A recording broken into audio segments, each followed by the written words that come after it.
Guys, আমি চলে গেছিলাম পুরুলিয়ার অযোধ্যা পাহাড়। আর পাহাড়ের উপর এত সুন্দর গ্রাম আর বানরের গোলাপি কালারের পিছন দিকটা দেখে ক্রাশ খেয়ে গেলাম। সকাল সকাল মেকআপ করে তারপর জাঙ্গিয়াটা সেটিং করে বাঁশ ঝড়ে গিয়ে একটা বড় বড় বাঁশ ধরে নিলাম। আর কাকা বলছিল তার নাকি বাঁশ দেওয়া অভ্যাস নাই, তাই আমি বলে দিচ্ছিলাম, ও কাকা ডাইনে ডাইনে, হ্যাঁ ঠিক আছে, বাঁদিকে বাঁদিকে।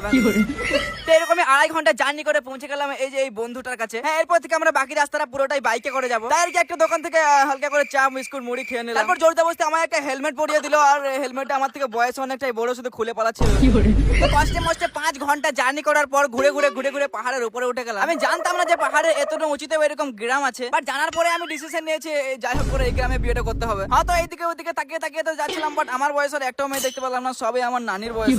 হয়তো কি আর করবো, আস্তে আস্তে চলে গেলাম একটা ড্যামে। আর এটা কিন্তু পাহাড়ের সব থেকে উপরে আছে। আর এখানে আমি একটা পাহাড়ি হিরো দেখতে পেলাম। এখানে সামনে থেকে যতটা সুন্দর, পিছন থেকে দেখলে কিন্তু পুরো ক্রাশ খেয়ে যাবে। গোলাপি গোলাপি তোর গাল গোলাপি।